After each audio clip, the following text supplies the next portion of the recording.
a great day, I'm feeling good. Oh, the possibilities of what I could. What happens when a blind man, a woman of color, and a child of immigrants get together to discuss how diversity, inclusion, and equity affect your business?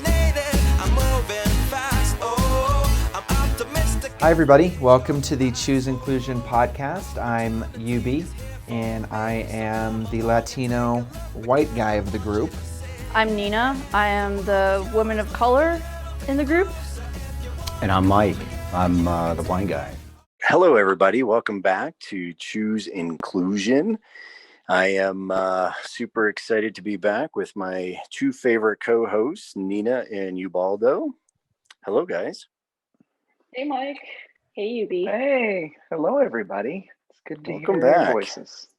Yeah, and we're really excited to have a conversation today with an intervention specialist, which is a term I just learned about, and special education teacher from Ohio, Melinda Arnost.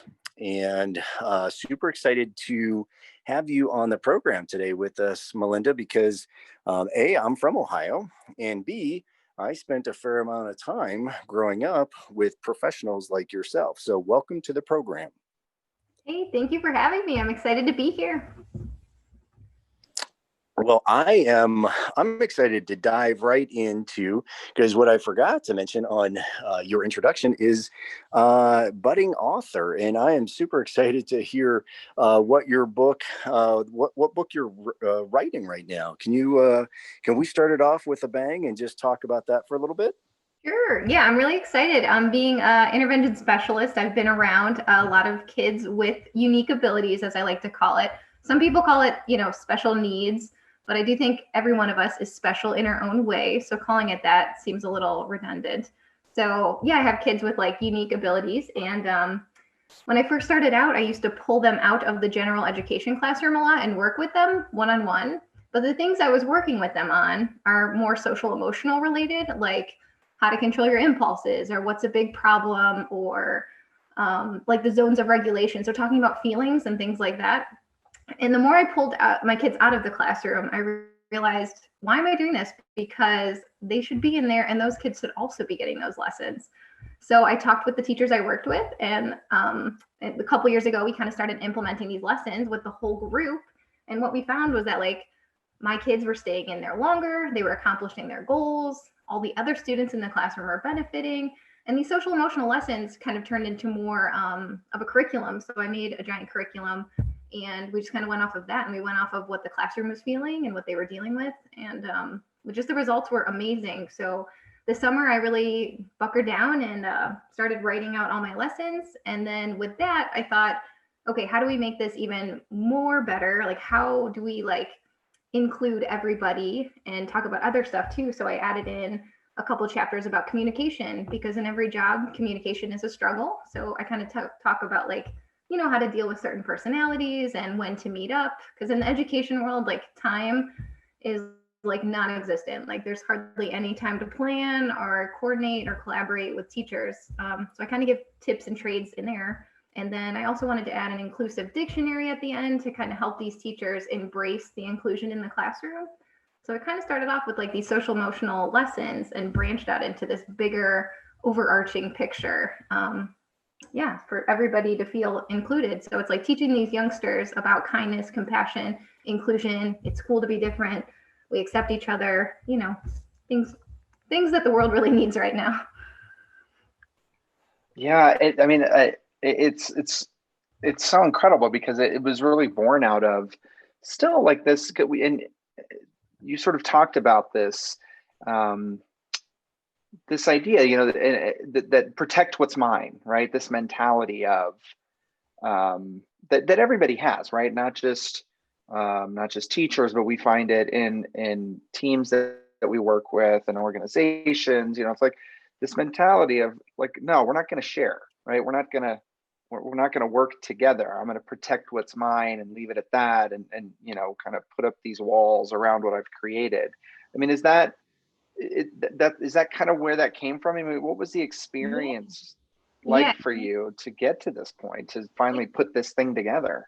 I think like every every teacher has probably had, or anybody in this world has had a story where you kind of had to work with someone you didn't see eye to eye on, and a lot of times we tend to get, yeah, it's like that power tripping feeling. Like I also have 4 paraprofessionals in my room, and they get to go out and help my kids throughout the building, and it's just funny because sometimes you see that, like, well, it's my student, not yours, don't talk to him that way. Like it's like, yeah, you kind of get that, like, you can't share or communicate. And I don't know if it just happens naturally and then over time we just don't fix it. So some of these lessons that I'm teaching these kids are like to express how you feel. So like if I were to get upset because I spilled juice all over my homework, instead of yelling and screaming and whining, I could just say, oh, I feel so frustrated when I spilled this juice all over my paper because now it's ruined. And like by voicing how you feel is such a better response than overreacting. And I think of that lesson and I think of adults. And I mean, we just joked about the debate. I mean, what if they used an iMessage or a statement? That could make all the difference. Like if you're working with someone you hate, maybe tell them how you feel instead of ignore it for 6 months and vent to your other coworker. So a lot of these lessons also, I feel like, go hand in hand with that communication sharing piece as well. Yeah, and Melinda, part of the reason, we connected with each other is because, I think we're all passionate about diversity, equity, and inclusion. And I think the perspective you're bringing in is really different from some of our other guests because, you are coming at it from this lens of, being in the field, working with people with disabilities.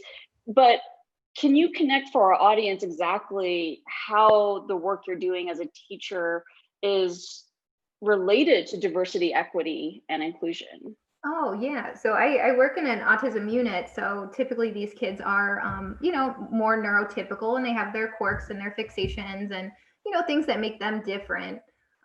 So yeah, my approach is to kind of work with these general education teachers and really expand their definition of inclusion. Like, hey, a lot of the teachers will say like, my kids and your kids, but why can't they just be our kids? And that's how I feel like in the workplace, it should be more of that too. Like you should be welcoming to no matter what kind of ability or disability, you have. Well, I'm glad you brought it up to the workplace because we also thought, with some of our pre-call discussions like this, yes, you're doing this from an education perspective, helping young people, have a, gosh, I hate using the word normal, but have a more typical educational experience. And as I told you so many times, I was in the classroom with a lot of other students with disabilities, and it's not because I was completely slow. I'm a little slow, but I'm not totally slow at picking up concepts, but because I was a slower reader, as I was losing my eyesight as a very young boy and all that kind of stuff. So like I really appreciate, what you do and how you do that. But at the end of the day, now we are talking about how this work that you're doing now, like this could really be needed and utilized in businesses, right? Like, so, kind of part of an HR handbook, here's some materials on how to, how to create empathy, across your teams. Like, that sounds like amazing work that can be done. Can you, and I know some of your material, like, is applicable within the business setting. Could you maybe share some of that? Yeah, I'm trying to think, like in the so like what you were saying with the empathy, like I think if like a lot of my lessons are practical real world lessons. So I mean, like, so I have one where like I have a whole like chapter or lesson on writing, like creating, like finding pen pals, right? So last year I had a different class with, a different class write to us that had different abilities, and we wrote back and forth. And even just like something as small as that, and in my book I also mentioned like you could do nursing homes and things like that. That small act, like those kids would write to other kids with, and they didn't know, disability or not. It was a blended class as well, and just things that they learned about each other without seeing that person, I think is huge. Like they're like, oh my gosh, he likes comics, I like comics, but guess what? Like that little boy didn't know the one he was writing to was like on the spectrum and nonverbal, and like just something small like that. Like I love those empathy lessons, and we have a ton of books of real life people with, like a person who has muscular dystrophy in a wheelchair writes this amazing book where he literally asks those uncomfortable questions that all kids want to ask him. So we really dive deep into those empathy lessons. And then I think if you brought that into the business side and show that they're not so different, kind of like get under your skin a little bit. Hey, look, they like the same things you. When you find that common ground, that could go like so far. And that's where you see those like made.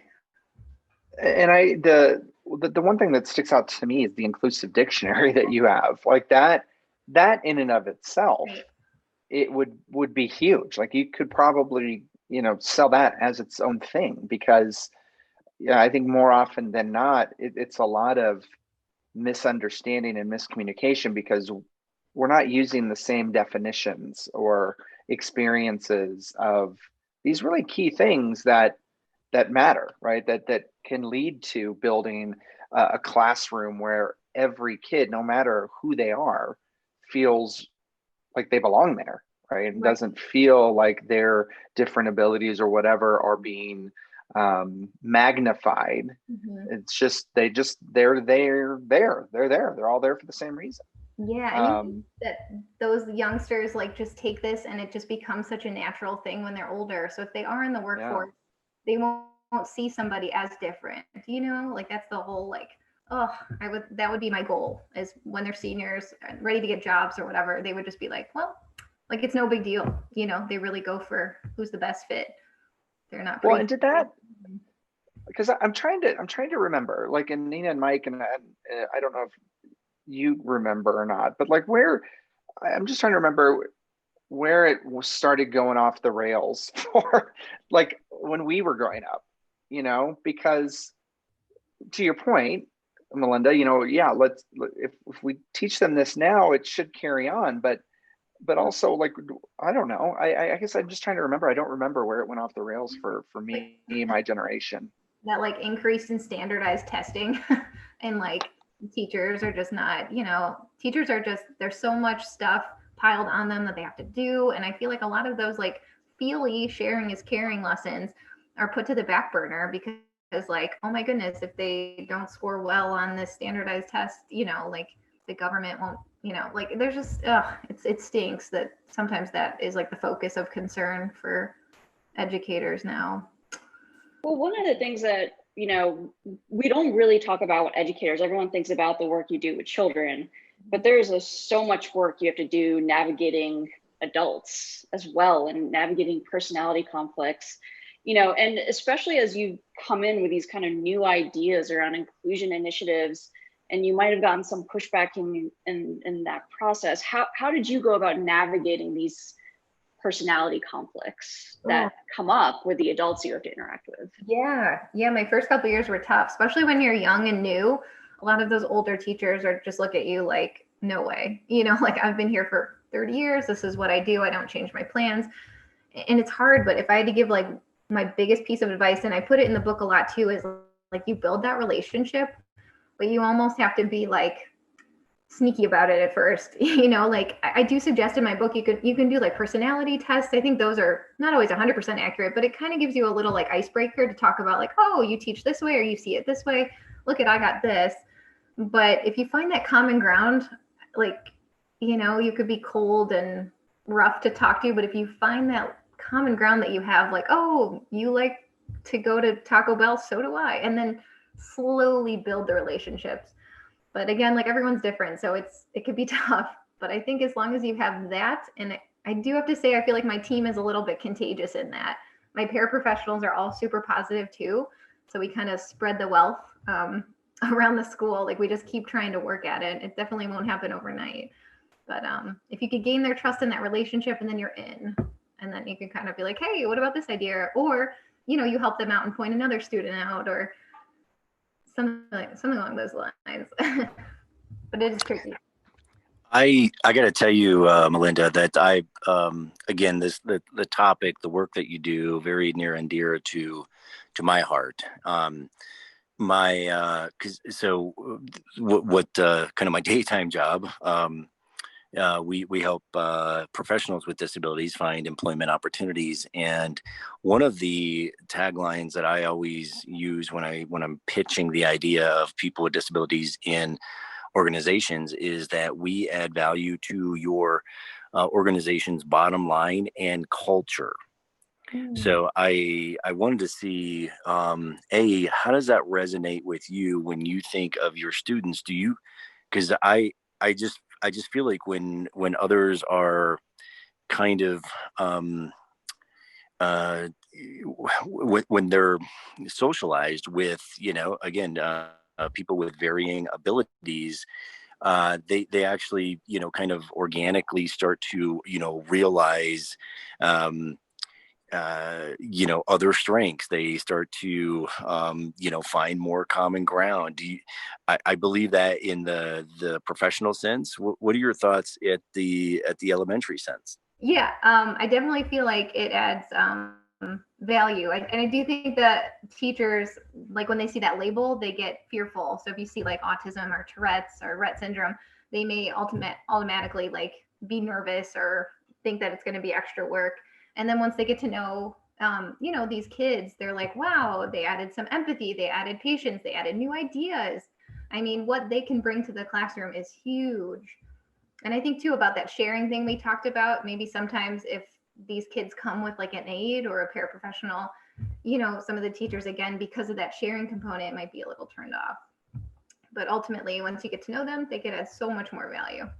And again, like some of the accommodations or support that we give our students can benefit everybody. Like, that's basically what the book's about.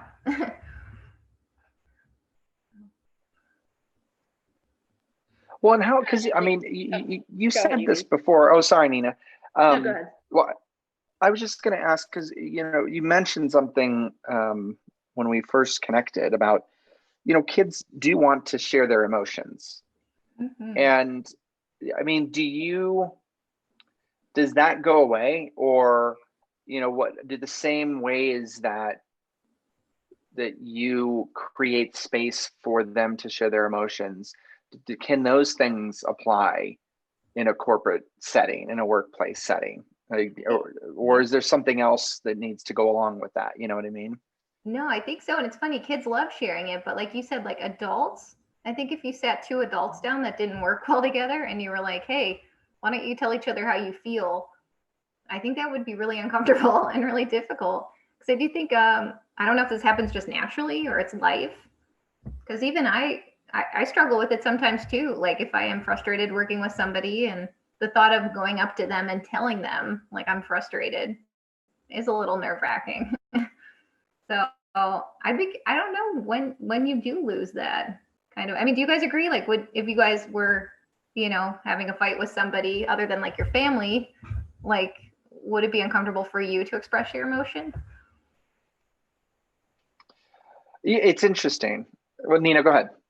No, I mean, I was going to say, I think we're trained, from a young age, especially as you enter the workforce. Mm-hmm. You're basically told expressing emotions at work is forbidden and looked down upon. And I think this new generation of folks that are coming up into the workforce are really changing the conversation around that. Because, I think there's more of a discussion around people bringing their whole selves into work, and that we don't necessarily compartmentalize things the way an older generation looked at work versus life. So yeah, I mean, I think it's something that I've definitely struggled with when I first entered the workforce 20 years ago. But I've tried to lead by example by showing my emotions and wearing it on my sleeve and a lot of work-related stuff. Yeah. Yeah, and I totally see Nina doing that, because man, when she's mad at me, holy buckets do I know. It's also well-deserved usually, Mike. Guilty as charged. Guilty as charged. Well, it is. I mean, it is interesting, because you're right. And very much like we're taught not to show our emotions, there's also the systemic policies and structures in place that basically go against what you're fighting in with the book, Melinda, which I think is the ability for people to operate, and who cares about your differences? Like, why should there be a highlight on that? But there are so many policies and procedures and rules and things that are in place that really force that issue. Yeah. And I mean, how, like, what do you, I don't know, like, how do you have that conversation with kids about, and like sort of, in my book too, we talk about like self-advocate. Like a lot of my kids struggle with just self-advocating, and especially as they get older. Like when I taught middle school, a lot of them, they didn't know about their disability and they didn't know how to self-advocate. Like, if you need extra time on this test, all you have to do is say something, and I remember just trying to teach them how to, fight for themselves. Cause like in the working world, like you can still do that too. And I think a lot of people, like Nina said, like a lot of them, once they hit the working world, like, yeah, they can't show emotion. They can't talk about it. They have to just do what and there comes to a point, yeah, you have to do what you're being told, but there's also like little stuff around that, like that will help you, especially if you need it. Like you're not just if you were, struggling to walk, no one's going to just like not give you a wheelchair. Like there's like something simple as that. Like it's, and a lot of them do like need maybe extended time, or like one of my students just needs things highlighted, like some keywords highlighted on a test. So it's not cheating, it's the same test. It just looks a little different. And I know some teachers get a little, and in my book too, I put a bunch of accommodations that are simple and easy that all students can use. And it's not cheating. I mean, an accommodation just means the same material, just altered a little bit. You're still testing them on the same material. It just made the question may look a little different. Because when you think of multiple choice and how boring that might be, you may rewrite the question so it doesn't have to be multiple choice, and it's still okay. So I love that you talk about that as well, because so many times, that those accommodations, that gets brought up for what we do as well. And so it's a conversation that we have to have at the professional level too. And it's many times what we talk to organizations about is that it's a technology solution many times that helps individuals, whether it's, more time, whether, for blind, low vision, many times it's, can digitally we get it from an auditory perspective, or can we get large print, or, those type of accommodations, just recognizing that the work is going to be done the same way. And it's like what you're saying, and it really does help organizations put their heads around that conversation piece of reasonable accommodation. So many times we and again, I love the work that you're doing, because so many times we get professionals with disabilities who, again, they have great education, they've got great skills, all sorts of things. They struggle with being able to talk to organizations about their disability. And I'm always a big fan of just saying, like, I am the amazing, badass engineer I am because of my blindness. Like, it made me a superior listener. And don't ask my wife about that, but I am. I'm a huge fan of like saying, like, it's like these differences make you a creative problem solver. It makes you quite honestly be a bit more empathetic. It kind of forces your hand into some of those situations. So I love the work that you're doing. I really do, Melinda. I am so thrilled to that you reached out to us and that you were on our podcast today. Ubaldo and Nina, any final questions? No, this is great. I think, there's so much division, right, in our country right now, but there's also this lack of really like diving in and looking for help in a lot of different areas. And that's what's been really exciting about talking with you, Melinda, is that you've got this perspective that people won't think about, right? Because they're like, oh, well, I'm done with school. Mm-hmm. So, I don't need to worry about what it was like or what I learned back then and blah, blah, blah. But no, you kind of like, there are lessons to be learned. And so I think this book that's coming out is great. What's it called, by the way? It's called Empowering Inclusion, the Tools Teachers Need to Help All Students Succeed. That's wonderful. Love it. And Thanks. yeah, I was glad it everybody.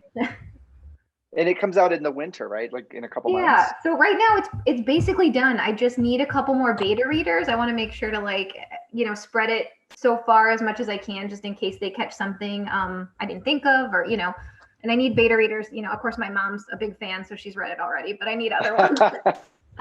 And then all I have to do is make it happen. Like it's done. I just want a couple more eyes before I release it in the wild. Well, I love it, and when you do have it published, please let us know, because we will absolutely put it out there on our social and website and that sort of thing. So thank you so much, Melinda. Awesome. Thank you guys. It was so much fun. Awesome. Yeah. Thank you. And thank you everybody for listening, continuing to listen. We've got a lot more cool stuff coming. So please stick with us, chooseinclusion.com, and links out to all the different places you can find us. So yeah, again, thank you so much, Melinda. Thank you, Mike. Thank you, Nina. Another great show. Thanks, guys. Thanks, Melinda. Thank you. Take care, everyone. Thanks for listening to the Choose Inclusion podcast. Make sure to subscribe to us on Apple Podcasts and Spotify. And you can see closed captioning for this podcast on our YouTube channel. You can find us online on our website, chooseinclusion.com, and contact us on Twitter @chooseinclusion.